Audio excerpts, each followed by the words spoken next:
வையகம் வாழ்க வையகம் வாழ்க வளமுடன். ஆசானவர்கள் நம்மோடு சுக்குமமாக நிறைந்து என்னையும் ஒரு சிறந்த கருவியாக்கி இன்றைய சிந்தனையை மிக சிறப்பான முறையில் வழங்குவாராக. இன்றைக்கு நாம் சிந்திக்கக்கூடிய சிந்தனை தலைப்பு துக்கம் தவிர்ப்பது நூல். அது என்ன துக்கம் தவிர்ப்பது நூல்?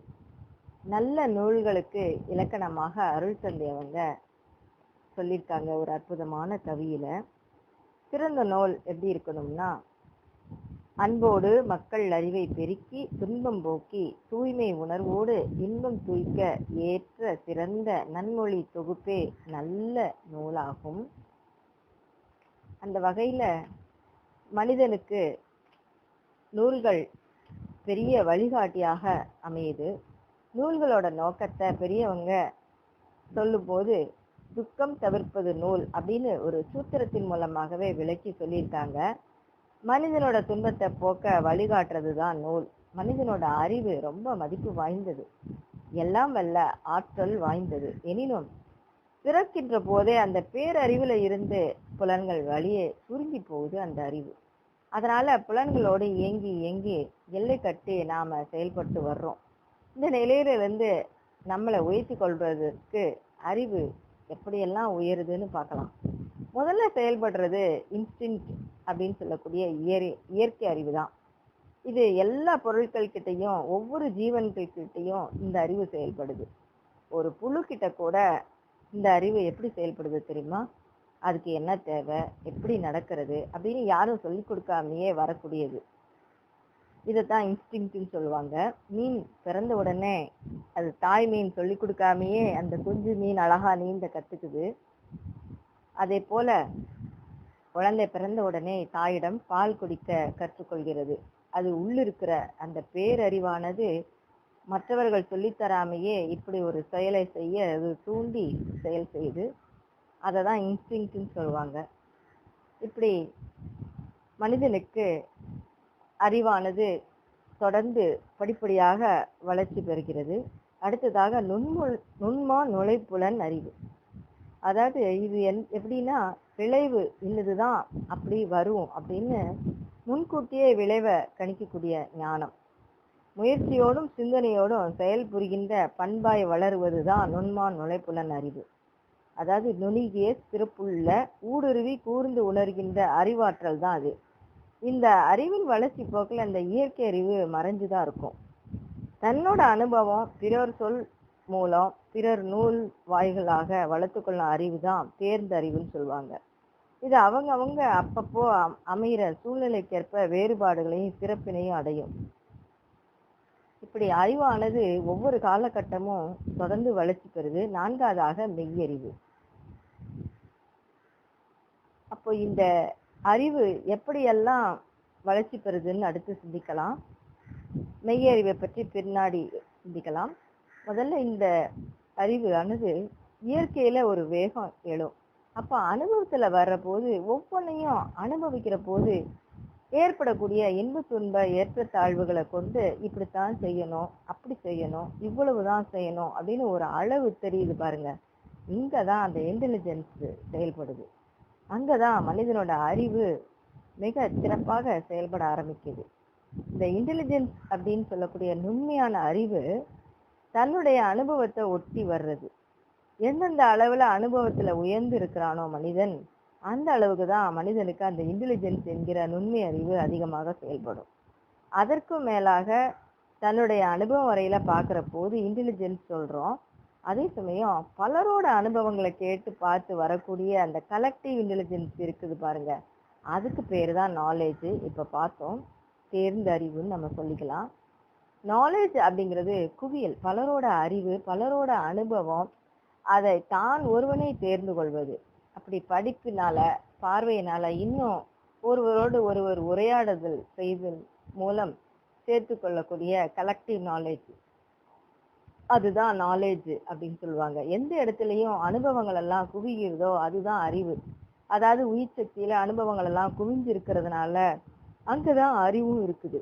வெளியில படற்கை நிலையில வந்தா அது எல்லாம் எல்லை கட்டி கொள்கிறது. அங்கு மனம் செயல்படுது. பெயர் தான் மாறி போகுது. அதன் பிறகு இந்த அனுபவங்கள்லாம் உயர்ந்து அறிவு இயற்கையோட ஒன்றி இயற்கைக்கும் தனக்கும் இருக்கக்கூடிய உறவை தெரிஞ்சு கொள்ளுது. அதன் பிறகு இறைநிலை தான் தனக்குள்ளாக இருந்து செயல்படுகிறது. நானே தான் இறைவன், எனக்குள்ள இருந்து இறைநிலை ஆட்சி செய்கிறது அப்படின்னு உணரும் போது அதைத்தான் மெய்ப்பொருள் விளக்கம் அப்படின்னு சொல்றாங்க. ஆங்கிலத்துல விஸ்டம் சொல்லுவாங்க. அப்போ இந்த மெய்ப்பொருள் விளக்கத்தை எப்படி தெரிஞ்சுக்கலாம்னா, அந்த இயற்கை அறிவு, நுண்மான் நுழைப்புலன் அறிவு, தேர்ந்த அறிவு, இந்த மூன்று அறிவோட அந்த உள்ளுணர்வு அறிவு அதுவும் சேர்ந்து செயல்படும் போதுதான் எல்லாமே, அனைத்து அறிவும் மெய்ப்பொருள் அறிவோட இணைந்து செயல்படுது. மெய்ப்பொருள் அப்படிங்கிறது மெய்ப்பொருள் முதல் உயிர்கள் வரையில, இயற்கை முதல் எண்ணம் வரையில எல்லாவற்றையும் ஒன்று கூட்டி தொகுத்து உணர்கின்ற பேரறிவு தான் மெய்யறிவு. இதுதான் அறிவின் முழுமை பேருன்னு சொல்றாங்க அருள் தந்தை. முன்னர் விளக்கப்பட்ட இந்த அத்தனை அறிவும் இணைந்து இந்த மெய்ப்பொருள் அறிவோட செயல்படும். மெய்ப்பொருள் அறிவு ஆனது முற்று உணர்ந்த தெளிந்த அறிவுல உறுதியா நிற்கிறது. அயரா விழிப்பு நிலையோட செயல்படுவது, விளங்கிய வழியில பிறளாது செயல்புரிகின்ற பண்பு, அனைத்து உயிர்களின் வாழ்க்கை நல்ல விளைவு, இதை எல்லாத்தையும் அடக்கமாக கொண்டதுதான் மெய்யறிவு. உள்ளுணர்வு அறிவு அப்படிங்கிறது இந்த மெய்யறிவுக்குள்ளே அடக்கம். அதாவது உள்ளுணர்வு அறிவு அப்படின்னா முன் அனுபவம் இருக்கணும். அப்படி அந்த அனுபவத்துல ரொம்ப தெளிவா இருக்கணும். அதன் பிறகு அயராத விழிப்பு நிலையில இருக்கிறோம். அப்போ முன் அனுபவ தெளிவோடு விழிப்பும் சிந்தனையும் கூடுகின்ற போது அந்த அறிவு பெறுகின்ற உயர்ந்த திறன் தான் உள்ளுணர்வு ஞானம். அப்ப இந்த ஞானம் வந்துருச்சுன்னா நமக்கு வாழ்க்கை சிக்கல்களை எளிதாக தீர்த்து கொள்ளக்கூடிய ஒரு பக்குவம் வரும். அப்ப இந்த அறிவு எல்லாமே சேர்ந்ததுதான் கலெக்டிவ் இன்டெலிஜென்ஸ் அப்படின்னு சொல்லுவாங்க. இதுதான் மனிதனுக்கு இன்னைக்கு ரொம்ப ரொம்ப தேவை. ஒரு மனுஷனை வாழ்ந்து கண்ட அனுபவம் போதாது. எத்தனையோ பொருட்கள் வேணும், எத்தனையோ செயல்கள் வேணும். அதனால பலருடைய அனுபவம் தேவைப்படுது. ஒரு தீப்பெட்டி எடுத்து வச்சுக்கோங்க, எத்தனை காலம் அனுபவம் வேணும், எவ்வளவு காலமா ஒவ்வொருத்தரும் அதை மாத்தி திருத்தி இன்னும் சேர்த்து இப்படி செய்யணும் அப்படின்னு அனுபவம் பெற்றிருப்பாங்க. அதுல அடங்கி இருக்கிற அனுபவம் எல்லாம் பலரோட கூட்டு ஒத்துழைப்பினால விளைந்த ஒரு நிகழ்ச்சின்னு சொல்லலாம்.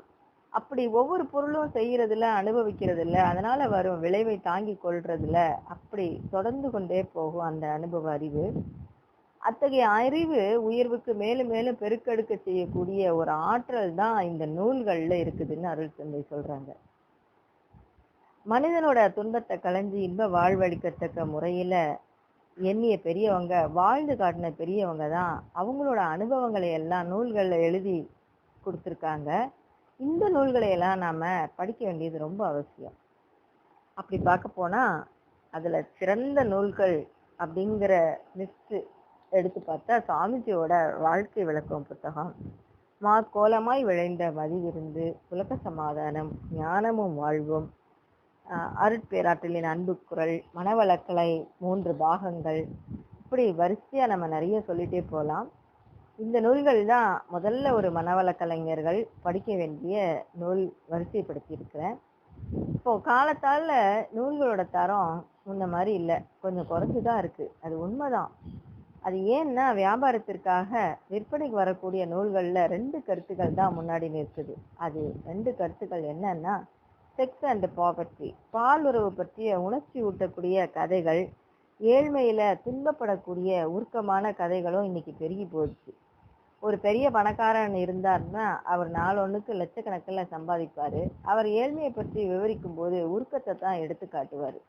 ஏழ்மையை சரியா எழுத வேணும்னு சொன்னா அந்த ஏழ்மையிலே ஆழ்ந்து அனுபவித்து கொண்டிருக்கக்கூடியவங்க எழுதணும். அப்படி எழுதினாதான் அது சிறப்பா இருக்கும். அப்படியே அவரு அனுபவித்து கொண்டிருக்கிறவர் எழுதினாலும் யார் பிரிண்ட் பண்ணுவாங்க? அப்படியே பிரிண்ட் பண்ணாலும் அந்த நூலும் சிறப்பா விற்காது. இங்கதான் அந்த தொல்லை இருக்குது. அதனால சுவாமிஜி அவரோட வாழ்க்கை விளக்கத்துல அவர் ஏழ்மையில இருந்து எப்படி முன்னுக்கு வந்தாருங்கிற கதையை எழுதியிருக்காங்க. அவரை தவிர வேற யாராவது எழுதியிருந்தா அப்படி இப்படின்னு ரொம்ப பிரமாதமா புகழ்ந்து எழுதியிருப்பாங்கன்னு அவரே சொல்றாரு. அதாவது ஒரு மனிதன் வாழ்நாளுக்கு பின்னாடி அவனை பத்தி பல நூல் வந்தது என்று சொன்னால் நல்ல விற்பனைக்காக அவனை பத்தி பேரும் புகழும் உள்ளவனாக சித்தரித்து, அதாவது சித்துக்களை அடைந்தவனாக ஆக்கிடுவாங்க.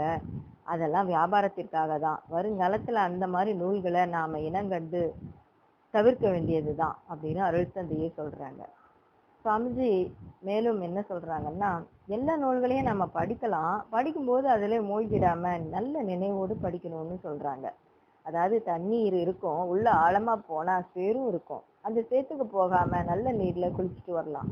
அந்த மாதிரி நூல்களை படிக்கும்போது நம்மளுடைய அறிவு விழிப்போடு இருந்து இவங்க என்ன நிலையில இருந்து என்ன எழுதியிருக்காங்க, இவங்களோட கருத்து என்ன என்பதை புரிந்து கொள்ளணும். அதுல ஆழ்ந்து விடக்கூடாது. அவங்கவுங்க எந்த அளவுல அறிவுல உயர்ந்து இருக்காங்களோ, வாழ்க்கையில வளம் கண்டு இருக்கிறாங்களோ அந்த அளவுதான் அந்த நூலில் கருத்துக்கள் மிளிரும்.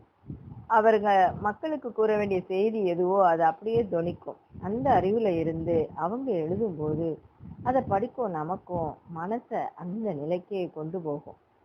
அத்தகைய நூல்கள் தான் இன்னைக்கு தேவைன்னு அருள் தந்தை சொல்றாங்க. அந்த நூல்களை நாம படிக்க கத்துக்கிடணும்.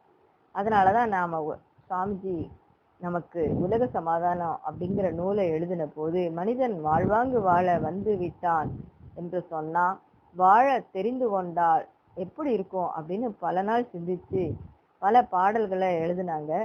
அப்போ ஏழ்மையோ காதலையோ பொருளாய் கொண்டு எவர்தான் கட்டுரை கவிதை எழுத நேரும் என்று ஒரு வரி எழுதியிருக்கிறாங்க. இதை நாம நினைவுல வச்சுக்கொள்ளணும். இன்னைக்கு வரக்கூடிய கதைகளையோ கட்டுரைகளையோ பார்த்தோம்னா இந்த திட்டத்தின் கீழ் எதை எடுத்துக்கொள்றது? உணர்ச்சி வசப்படக்கூடிய மனிதனை இன்னும் கீழ் நோக்கி கொண்டு போகுமே தவிர மேல் நோக்கி கொண்டு போறதுக்கு அதுல இடமே இல்லை.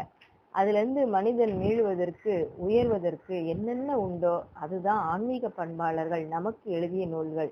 அத்தகைய நூல்கள் தான் துக்கம் தவிர்ப்பது நூல் அப்படின்னு சூத்திரத்துக்கு பொருந்தும்னு அருள் தந்தை சொல்றாங்க. அந்த மாதிரி புத்தகங்களை நாம மென்மேலும் படிக்கணும். படிக்கும்போது அதனை ஆராய்ச்சி செய்யணும். ஆராய்ச்சி நல்ல தெளிவு பெறணும். அப்புறம் நோட்ஸ் எடுத்து வச்சுக்கிடணும். அந்த நோட்ஸ் எல்லாம் எடுத்துட்டு பல தடவை சிந்திக்கணும். 5 புத்தகங்களை படிச்சுட்டேன்னு சொல்றது பெரிய முக்கியமான விஷயம் இல்லை. 4 மகான்கள் எழுதிய 4 நூல்களை ஒருத்தர் படிச்சாருனாலே அவங்க வாழ்க்கைக்கு அதுவே போதும்னு சொல்றாங்க அருள் தந்தை. வெவ்வேறு நூல்கள்ல ஒரே கருத்தை திருப்பி திருப்பி வெவ்வேறு வகையில வெவ்வேறு காலகட்டத்துல சொல்லப்பட்டவையாக கூட இருக்கும். அதனால நாம ஆழ்ந்து ஒரு நூலை படிச்சாலும் போதும். அந்த முறையிலே நூல்களை படிக்க வேண்டுமே தவிர கதைகளை படிக்கிறதுனால எந்த பயனும் இல்லை. உருக்கத்தை உண்டாக்கி பணம் வசூல் செய்யணும் அப்படிங்கிற நோக்கத்துலதான் கதைகளில கட்டுரைகளில சினிமாவில் சீரியல் எல்லாம் இப்போ படைப்புகளை உருவாக்கம் செய்யறாங்க. அதனால நாம விழிப்போடு இருக்கணும். நூல்கள்ல நமக்கு வேண்டிய உலக அனுபவம் இருக்கணும், உயிர் அனுபவமும் இருக்கணும். இவைகளை எல்லாம் பெற்றுக்கொண்ட பிறகு வாழ்க்கையில எதை எதை பத்தி பயன்படுத்தி எந்தெந்த வகையில முன்னேற்றம் அடையலான்னு நாம பயன்படுத்தி பார்க்கிற போதுதான் அதுல உள்ள நெளிவு சுழிவு இதையெல்லாம் நாம இனங்கண்டு மறுபடியும் நம்மளை நாம திருத்திக் கொள்ள முயற்சி செய்யணும். ஒவ்வொருவரும் வாழ்க்கையில பொறுப்புடையவங்க தானே. அதனால அந்த முறையில ஏன் நம்ம வாழ்ந்து பார்க்க கூடாது அப்படின்னு நம்ம சிந்திக்கணும். இன்னைக்கு உலகம் வெகு வேகமாக ஒவ்வொரு துறையிலும் வளர்ச்சி பெற்று கொண்டிருக்கிறது. இறைவனுடைய பள்ளிக்கூடம் உலகம்தான். அதுல ஒவ்வொரு நாளும் ஒவ்வொரு ஏடு, அதுல ஒவ்வொரு நிகழ்ச்சியும் ஒவ்வொரு வரி. இந்த பாடம் எல்லாருக்குமே உண்டு. இந்த பாடத்தை படிக்கும்போது அதுல இருக்கிற இன்பம் துன்பம் எல்லாருக்கும் கிடைக்கும். ஏழையாக இருந்தாலும் பணக்காரனாக இருந்தாலும் பெரியவனாக இருந்தாலும் சின்னவனாக இருந்தாலும் பாகுபாடே கிடையாது. இந்த முறையில நாம் வாழ்க்கையை புரிந்து கொள்வதற்கு அத்தகைய நூல்களை எல்லாம் ஒன்னா படிச்சு ஒரு நூலிலாவது தேர்ச்சி பெறணும். அப்படி தேர்ந்து விட்டோம் என்றால் பிறகு எந்த நூலை எடுத்து பார்த்தாலும் அதுக்கு உட்பட்டதாகவே இருக்குமே தவிர மேலா இருக்காது. மனிதனோட பெருமை, இன்ப துன்ப இயல்பு, செயல்களோட விளைவு, இறைவனுடைய பெருமை இவற்றையெல்லாம் சரியா உணர்ந்து கொண்டோமானால் எந்த நூலை படித்தாலும் அதற்குள்ளாகத்தான் இருக்கும். இந்த முறையில நூல்களை படிக்கிறதுக்கு நாம பழகி கொண்டாதான் முடியும். எனவே நல்ல நூல்களை நாம படிக்கணும். அதுல கொட்டேஷன்ஸாக வரக்கூடிய சில கவிகளை மனப்பாடம் செஞ்சு வைத்துக் கொள்ளணும். அதை திரும்ப திரும்ப நாம படிக்கும்போது நம்மளுடைய குணத்தின் தன்மையையும் உயர்த்த உதவும். அதை பலருக்கும் எடுத்து சொல்ல ரொம்ப எளிமையா இருக்கும். கவியில ஒரு சிறப்பு இருக்குது. உரைநடையை படித்தோம் என்றால் அந்த கருத்து நினைவில் இருக்கும். ஆனா மறந்து விட்டா மறுபடியும் நினைவுல கொண்டு வருவது கொஞ்சம் கடினம்தான். ஆனா அதையே கவியாக்கி படிச்சிட்டோம்னா மறந்து விட்டா கூட அதன் மேலடி என்ன அப்படின்னு நினைவு கூர்ந்தா முதல் அடியிலிருந்து கடைசி அடி வரைக்கும் நினைவுக்கு வந்துடும். அப்பொழுது அதில் உள்ள கருத்துக்கள் அப்படியே காட்சியா வந்து நிற்கும். அந்த மாதிரி பல நல்ல கவிகளை நாம வரமாக்கி கொள்ளணும். எவ்வளவுக்கு எவ்வளவு நல்ல கவிகளை நாம வரப்படுத்தி கொள்றோமோ அந்த அளவுக்கு நமது உடம்புல அந்த அதிர்வலைகள் எப்போதும் ஓடிக்கொண்டே இருக்கும். அதுல உள்ள கருத்தளவுக்கு நம்மளுடைய கேரக்டர்ல நன்மைய குணாதிசயங்கள்ல நன்மைய உருவாக்கி கொண்டே இருக்கும். அந்த முறையில நல்ல கருத்துக்கள் நிறைந்த கவிகளை நாம படிக்கணும். அப்போ அந்த நல்ல கருத்துள்ள கவிகள் அப்படிங்கும்போது நம்மளுக்கு குருவோட ஆற்றல், குருவோட பெருமையை நாம நினைவு கூறும்போது அந்த கவி எல்லோரு உள்ளத்திலையும் ஊடுருவி நல்ல ஒரு அதிர்வலைகளை ஏற்படுத்தியிருக்கும். என் மனதை மிகவும் விரும்பிய குருவின் பெருமைகளை கூறக்கூடிய கவிதை என்னன்னா, எப்பொருளை எச்செயலை எக்குணத்தை எவ்வுயிரை எவ்வுருவை எவரொருவர் அடிக்கடி நினைந்தால் அப்பொருளின் தன்மையதாய் நினைப்போர் ஆற்றல் அறிவினிலும் உடலினும் மாற்றம் காணும். இப்பெருமை இயல்பூக்க நியதி ஆகும். எவரொருவர் குருவை மதித்து ஒழுகினாலும் தப்பாது குரு உயர்வு மதிப்போர் தம்மை தரத்தில் உயர்த்தி பிறவி பயனை நல்கும். அப்போ குருவோட பெருமைகளை சொல்லும் போது இந்த கவி பாடலாகவே அக்ஷயா அம்மா பாடியிருக்காங்க. அந்த பாடலை கேட்கும் பொழுது அப்படியே அந்த கவிதையோட ஓசை நயம், அந்த குரல்ல இனிமையான அந்த உணர்வுகள் எல்லாமே நம்மளோட கருமயத்துல பதிஞ்சு நமக்கு நல்ல விதமான விளைவுகளை ஏற்படுத்தி கொடுக்கும் என்பதுல எந்த சந்தேகமும் இல்லை. அந்த பாடலை கேட்டு மனனம் செய்த கூடிய பழக்கமும் நமக்கு இயற்கையாகவே வரும். மன்றங்கள்ல போய் சிந்தனை விளக்கம் கொடுக்கலாம்னு நினைக்கும் போது இந்த பாடல்கள்லாம் நமக்கு அறிவுக்கு நினைவுக்கு வந்து பலரோட உள்ளத்தை மகிழ்வித்திருக்கும். இது நாமெல்லாம் அனுபவிச்சு பார்த்திருப்போம். அதே போல இன்னொரு கவிதை, அது இறைநிலையை பற்றிய ஒரு கவிதை, இறைநிலையே சொல்வது போன்ற ஒரு கவிதை. இந்த கவியையும் படித்த உடனே மனனம் செய்து கொள்ளும் அளவுக்கு ஆற்றல் வாய்ந்த கவிதை தான். அது என்ன கவிதைனா, வேதத்தை யான் படித்ததில்லை, வேதத்தின் உட்பொருளாய் என்னை கண்டேன், வாதத்தில் யான் கலந்து கொள்வதில்லை, வாதிப்போர் அனைவருக்கும் பொருளாய் உள்ளேன், பேதித்த அண்டங்கள் உயிர்களுக்கெல்லாம் பிறப்பிடமாய் கருப்பொருளாய் என்னை கண்டேன், சோதிப்போர் புலனறிவால் என்னை காணார், சுயநிலையை அகத்துணர அவர் நான் ஒன்றே. இதுவும் அற்புதமான ஒரு வரக்கவிதான். இப்படி எத்தனையோ கவிகள், அருட்தந்தையோட கவிகள் இருக்கிறது. அதே போல் வாழ்க்கையில நடக்கக்கூடிய சிக்கல்களை சுவாமிஜி நிறைய சந்திச்சிருக்காங்க. மாக்கோலமாய் விளைந்த மதி விருந்து என்ற புத்தகத்துல அந்த கவிகள் எல்லாம் இடம்பெற்றிருக்குது.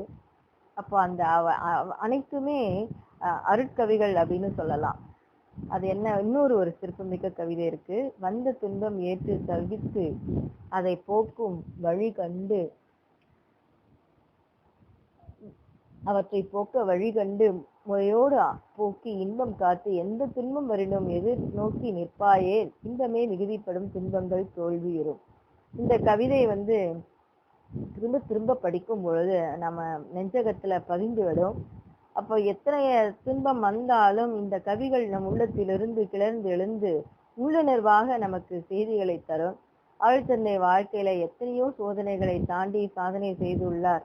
அப்போ இந்த கவியை சொல்லும் போது அந்த அவர் செய்த சாதனைகள் நம் நினைவுக்கு வரும். நாமளும் சின்ன சின்ன விஷயங்கள்ல மனசை சிக்கி அதுல மாட்டிக்காம துவண்டு போய்விடாம நம்மளோட அறிவுலையும் ஒரு நல்ல மாற்றத்தை ஏற்படுத்தும், உடம்புலையும் நல்ல சிந்தனையை தூண்டிவிடும். அப்போ நல்ல கவிகள் எல்லாமே ஒழுக்கத்தை வளர்க்கக்கூடிய கவிகள் அப்படின்னு சொல்லலாம். அப்போ அருட்தந்தை கவிகள் அனைத்துமே நல்ல ஒழுக்கத்தை வளர்க்கக்கூடிய கவிகள் தான். அப்போ இந்த மாதிரி கவிகள் பல மொழிகள்ல இருக்குது. அது மாதிரி தமிழ்லையும் ரொம்பவே இருக்குது. ஏன்னா தமிழ்நாட்டுல உள்ளவங்க அதையெல்லாம் மதிக்கிறது இல்லை. காரணம், பெரும்பாலான கவிகள் எல்லாமே சில வழக்கிருந்த சொற்களும் நடைமுறையில் இல்லாத சொற்களும் இருக்கிறதுனால அர்த்தம் புரியாம ரொம்ப சங்கடப்படுறாங்க மனிதர்கள். அதனால நல்ல விளக்கம் தரக்கூடிய அளவுக்கு திறமை வேணும். அத்தகைய கவிகள் சுவாமிஜியோட இந்த விஷன் ஃபார் விஸ்டம்ங்கிற கல்வி திட்டத்துல, பாடத்திட்டத்துல இருக்குது. அதனால நாம நல்ல கவிகள் என்னென்ன இருக்குதோ அதை எல்லாமே நாம தேடி பிடிச்சி அதை படித்து நினைவுபடுத்தி கொள்ளணும். அவற்றை எல்லாமே வரப்படுத்தி கொள்ளணும்னு சொல்றாங்க அருள் தந்தை. எவ்வளவோ பேர் கவிகளை எழுதுறாங்க. அந்த கவிகள் எல்லாம் நீரோடைய போன்றது. ஒரு இடத்துல தோன்றி இன்னொரு இடத்துல முடிவது போன்று சுவை நிலைத்திருக்காது.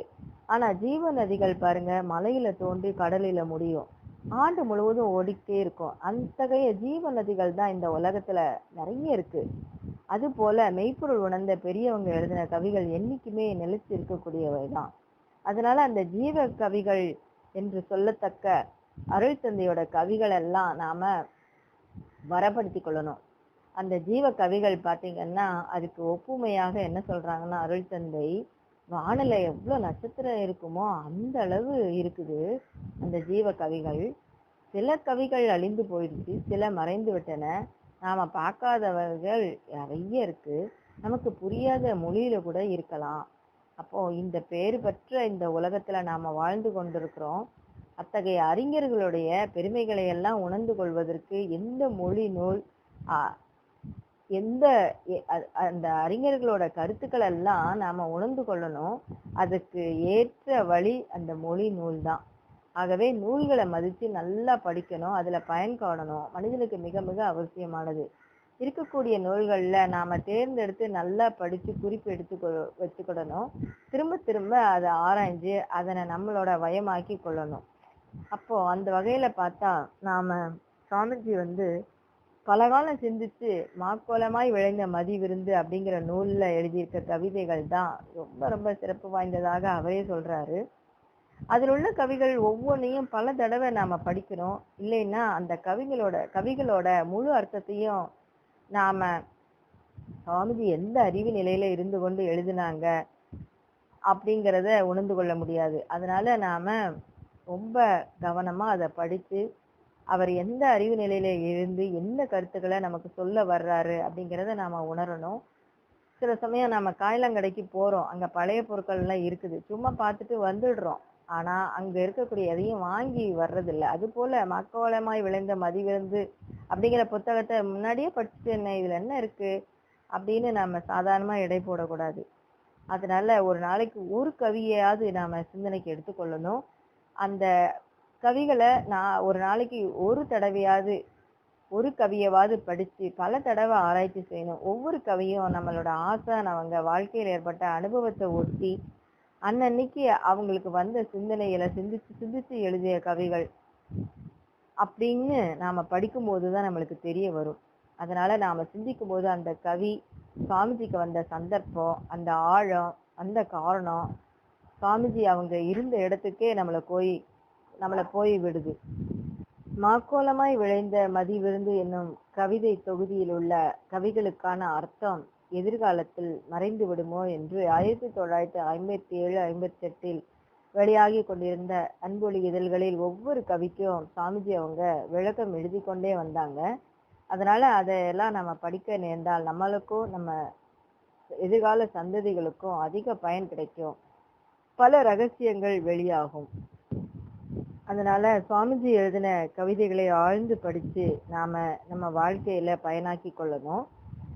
அறிவின் வளர்ச்சியை பற்றி சுவாமிஜி சொல்லும்போது, அறிந்த அனைத்தையும் அறிவித்தோர் இல்லை, அறிவித்த அனைத்தையும் அறிந்தோரும் இல்லை, அறிந்த பலரிடம் அறிந்ததும் அனுபவ அறிவும் இணைந்ததே அறிவின் வளர்ச்சி ஆகும்.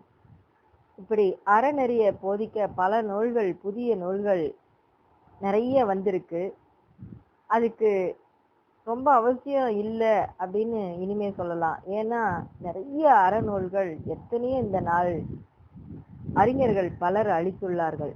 அதனால அதுவே போதும், இனிமே தேவையில்லை. ஏன்னா இருக்கிற நூல்களை படிச்சு அதன்படி அறநெறி பெறலாத நெறி நின்று மக்கள் வாழணும். அவசியம், அது ரொம்ப அவசியம். பொருட்களோடு கல்வி கிட்ட அறவோரை திட்டமிட்டு அமுல் செய்வீரே, அதன் மூலம் அறம் வளரும், உலகம் ஒய்யும்னு சொல்றாங்க அருள் தந்தை. சாமிஜி அவங்க நாள்தோறும் சிந்திச்சு பல நூல்களை எழுதி இருந்தாங்க. மருத்துவத்துறையில தனக்கு மென்மேலும் அறிவை பெற வேண்டும் என்று எண்ணியதால் அப்போ அந்த சமயம் சுவாமிஜி ஆயுர்வேதம் படித்து முடித்த காலகட்டத்தில் ஆயுர்வேதம் பற்றிய ஒரு நூல் வெளிவந்தது. அந்த நூலின் பெயர் அஷ்டாங்க ஹிருதயம். அந்த நூலாசிரியரை கண்டு அந்த நூலை வாங்க வேண்டும் என்று விரைந்து கிளம்பினாங்க சாமிஜி. அப்போ அந்த நூலுக்குரிய மொத்த பணமும் அவரிடம் இல்லை. நூலாசிரியரை பார்த்து வணங்கி சாஷ்டாங்கமாக அவர் காலில் விழுந்தார் அருள் தந்தை. ஐயா, என்னிடம் இந்த நூலுக்கான முழு தொகையும் இல்லை, சிறிதுதான் வைத்திருக்கிறேன் அப்படின்னு சொல்லி சுவாமிஜி அவங்க அந்த நூலாசிரியர், ஆயுர்வேத நூலாசிரியர் கிட்ட கொடுத்தாங்க. அப்போ அந்த நூலாசிரியர் மிகவும் போற்றி, இந்த புத்தகத்தை நீங்கள் வைத்துக் கொள்ளுங்கள், பணம் வேண்டாம் என்று சொன்னாராம். இந்த செய்தியை படித்தவுடன் எனக்கு அப்படி கண்களில் ஆனந்த கண்ணீர் பெருக்கெடுத்தது. சொல்லுவாங்க பெரியவங்க, கற்கை நன்றே கற்கை நன்றே, பிச்சை புகினும் கற்கை நன்றேன்னு சொல்லுவாங்க. அந்த கவிக்கு இலக்கணமாக அருட்தந்தை திகழ்ந்திருக்கிறார். இந்த மனித குலத்திற்கு தன்னால் முடிந்த தொண்டை செய்ய வேண்டும் என்ற கருணை பிறந்ததால் தான் இப்படியெல்லாம் அவர் சிந்தித்து எப்பவும் அறிவு செல்வத்தை பெற வேண்டும் என்ற வேட்கையிலேயே சிறு வயது முதல் இருந்திருக்கிறார் அப்படிங்கிறது தான் நான் புரிஞ்சுக்கிட்டேன். அப்போ ஒரு நாள் தமம் செய்துவிட்டு அப்படியே வானத்தை அப்படியே வேடிக்கை பார்த்துட்டே இருந்தேன். வட்ட வடிவமான அலைகள் தெரிந்து கொண்டே இருந்தது. இது என்ன புதுமாரியாக இருக்கு, இதற்கு முன் இந்த மாதிரி தெரியலையே அப்படின்னு நினைச்சிட்டு இருக்கும்போது என்னோட கேள்விக்கான விடை அருட்பேராற்றலின் அன்பு குரல் அப்படிங்கிற ஒரு புத்தகத்துல இருந்தது. அதுல பார்த்தா செயலில் விளைவை இணைத்த திருவிடையாடல் அப்படிங்கிற தலைப்புல சுழத்தட்டு விளையாட்டில் சுற்றிவிட்டோன் திரள் போல் சொல் எண்ணங்கள் செயல்கள் காந்த அலையாகி சுழன்று ஓடி விரைவு ஒக்க சென்று முடிவான சுத்த வெளி அழுத்தத்தால் பின்னோக்கி வந்து சுழன்றியங்கும் ஜீவகாந்த கருமையம் எட்டு சுருக்கி இருப்பாய் வைத்து காலத்தில் மலர்த்தும் சுழற்சி ஈர்ப்பு காப்பு உன் திருவிளையாட்டென்று சொல்லாமல் விளக்கிவிட்ட சொற்கடந்த பொருளே அப்படின்னு எழுதியிருந்தாங்க அருள் தந்தை. இந்த கவியோட விளக்கத்தையும் அவங்களே அழகா கொடுத்திருந்தாங்க.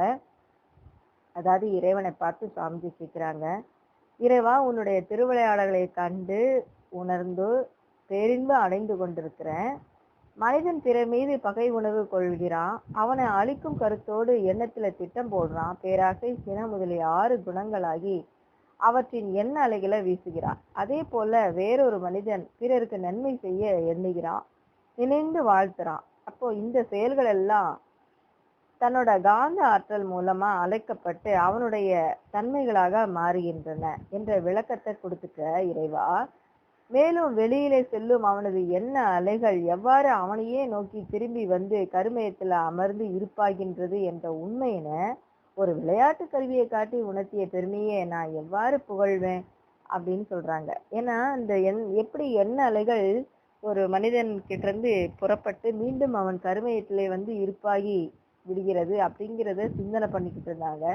இதை எப்படி மக்களுக்கு எடுத்து சொல்றதுன்னு யோசிச்சு அப்படி நடந்து வந்துட்டு இருக்கும்போது அப்போ அமெரிக்க நாட்டுல நடந்த விஷயம்.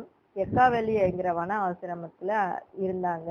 அப்போ வந்துகிட்டு இருக்கும்போது சுழத்தட்டு விளையாட்டை வச்சு அங்க இருக்கிற குழந்தைங்க எல்லாம் விளையாடிக்கிட்டு இருந்தாங்களாம். அது எப்படின்னா ஒரு டிஸ்க், பிளையிங் டிஸ்க், அதை எந்த அளவுக்கு ஒருத்தங்க எந்த வேகத்துல எறிகிறாங்களோ அதே வேகத்துல வீசுகின்ற அந்த நபர்களிடமே திரும்ப அந்த கருவி சேர்ந்து விடும். இதை நம்ம கூகுள்ல சர்ச் பண்ணி பார்த்தா நல்லா தெரியும்.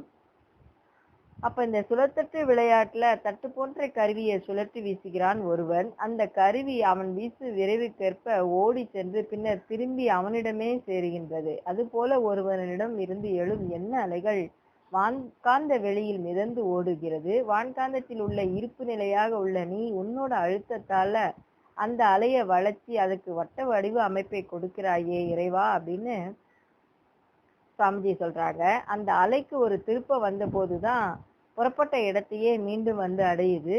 அப்போது அந்த எண்ண அலையை வெளியிட்டனது கருமைய ஈர்ப்பு அதை தன்வசம் இழுத்து சுருக்கி இருப்பாக்கி வைத்துக் கொள்கிறது என்ற உண்மையினை அகக்காட்சியாக காட்டி எனக்கு உனது வினை விளைவு நீதியை அறிவித்த பெருங்கரணியை போற்றுகின்றேன் இறைவான்னு சாமிஜி சொல்றாங்க.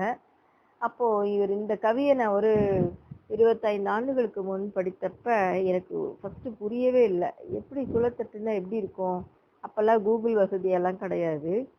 அப்போ ஆழமா சிந்திச்சுட்டு விட்டுட்டேன். அதுக்கப்புறம் ஒரு 12 ஆண்டுகள் இருக்கும். அதன் பிறகு எங்கள் மகன் ஜீவகாந்தன் வந்து இன்டர்நெட்ல சர்ச் பண்ணி how to make a boomerang, அது எது சுழத்தட்டுங்க அப்படிங்கிறதுக்கு இங்கிலீஷ்ல பூமராங்னு பேர் கொடுத்துருக்காங்க. அப்போ அந்த பூமராங் எப்படி செய்யறதுன்னு ஒரு கார்ட்போர்டு எடுத்து அழகா செஞ்சு என் முன்னாடி அதை விசிறி இப்படி தூக்கி போட்டான். போட்டு அவன் வேகத்துல திரும்ப அவன் கைக்கிட்டே வந்தது. இப்போ இந்த கவியை சொல்லி அன்பர்களுக்கு நம்மளோட எண்ண அலைகள் எப்படி வான்காந்த வெளியில மோதி மீண்டும் நம்மக்கிட்டே வந்து அடைக்கலம் ஆகுது அப்படிங்கிற இந்த கவியை அன்பர்களுக்கெல்லாம் சிந்தனை விளக்கமாக கொடுத்து இந்த சுழத்தட்டு விளையாட்டையும் நான் அவங்க முன்னாடி செய்து காமிச்சேன். அப்போ நிகழ்ச்சி காமிச்ச உடனே அன்பர்களுக்கெல்லாம் ரொம்ப மகிழ்ச்சியாக இருந்தது, ரொம்ப பிடிச்சிருந்தது. இப்படி கட்புலனுக்கு எட்டிய விஷயங்களை, புலன்களுக்கு அப்பாற்பட்ட நுண்மையான விஷயங்களை புலன்களுக்கு எட்டக்கூடிய இந்த மாதிரி கருவிகளை வச்சு விளக்கும் போது அன்பர்களோட உள்ளத்துல அநீக்கமர நிறைஞ்சு ஆழமா பதிகிறத நான் பார்த்தேன். ஏன்னா நான் பெற்ற இன்பம் பெருகை வையகம்னு சொல்லியிருக்காங்க பெரியவங்க. அந்த வகையில இந்த மாதிரி ஒவ்வொரு நிகழ்ச்சிக்கும் உள்ள காரண காரியங்களை விளக்கி சொல்லும்போது அது வாழ்க்கையில நீங்காத நினைவிடத்தை பெறும் என்பது ஐயமே இல்லை. அதே மாதிரி வாழ்க்கை வளம் புத்தகம் எடுத்து படிச்சோம்னா நம்ம வாழ்க்கை சிக்கலுக்கான தீர்வு அந்த புத்தகத்துல எங்கேயாவது ஒரு இடத்துல நிச்சயமாக இருக்கும். ஏன்னா அதை ஒரு மந்திர நூலாகவே இன்றைய வரையும் நான் பயன்படுத்தி வருவேன். நிறைய அன்பர்களுக்கு கடந்த 25 ஆண்டுகளாக அந்த புத்தகத்தை அன்பளிப்பாக நான் வழங்கியிருக்கிறேன். மனவளக்கலைக்கு வந்த புதிதில் நான் வந்து சங்கல்பம் ஏற்றும் பொழுதெல்லாம் நல்ல தோற்றமும் குணமும் உடைய வாழ்க்கை துணை நலம் வேண்டும் அப்படின்னு தான் சங்கல்பம் ஏற்றினேன். இந்த எண்ணமெல்லாம் எனக்கு எப்படி வந்ததுன்னா சுவாமிஜி வாழ்க்கை விளக்கம் புத்தகத்துல எழுதியிருக்காங்க. ஏன்னா அவங்க விரும்பிய வாழ்க்கை துணை அடைவதற்கு ஆரம்பத்துல சில சங்கடங்கள் அவருக்கு ஏற்பட்டது. மிகவும் கஷ்டப்பட்டு தான் பணம் சம்பாத்தியம் செய்து தன்னோட அக்காள் மகளை திருமணம் செஞ்சாங்க. அதனால நாமளா விரும்பி சில முடிவுகள் எடுக்கும்போது பல சிக்கல்கள் வரலாம். மக்களோட கருத்து பதிவும் சமுதாய கருத்து பதிவும் வெவ்வேறான வகையாக இருக்கலாம். அதனால எப்பொழுதுமே வாழ்க்கை துணை நலம் வேண்டி விரும்புபவர்கள் தனக்கு நல்ல தோற்றமும் குணமும் உடைய வாழ்க்கை துணை நலம் வேண்டும் என்றே சங்கல்பம் செய்யணும்னு சொல்லியிருக்காங்க. இப்படி அந்த புத்தகங்களை படிக்கும்போது சுவாமிஜிக்கு ஏற்பட்ட வாழ்க்கை அனுபவங்களை நாம படிக்கும்போது நமக்கு அது ஒரு படிப்பினையாக இருக்கும். ஏன்னா எல்லாமே எல்லா அனுபவமே ஒவ்வொரு மனிதனுக்கும் கிடைச்சிரும்னு சொல்லிட முடியாது. ஏன்னா வாழ்நாள் போதாது நமக்கெல்லாம். அப்ப வாழ்ந்து கண்ட அறிஞர் பெருமக்களோட வாழ்க்கை சம்பவங்களை எல்லாம் உற்று கவனித்து படிக்கும் பொழுது நிச்சயமாக நமக்கு ஒரு ஒளிமயமான எதிர்காலம் உண்டு. நிகழ்காலம், கடந்த காலம், எதிர்காலம் அப்படின்னு முக்காலத்தையும் உணர்ந்த திரிகால ஞானிகளோட வாழ்க்கை விளக்க நூல்கள், இன்னும் ஆராய்ச்சி நூல்கள் இவற்றையெல்லாம் படித்து நாம வாழ்க்கையில மென்மேலும் இன்புற்று வளமோடு வாழ நிச்சயமாக வழிகாட்டும் என்று கூறி இன்றைய சிந்தனையை நிறைவு செய்கின்றேன். வாழ்க வையகம், வாழ்க வையகம், வாழ்க வளமுடன்.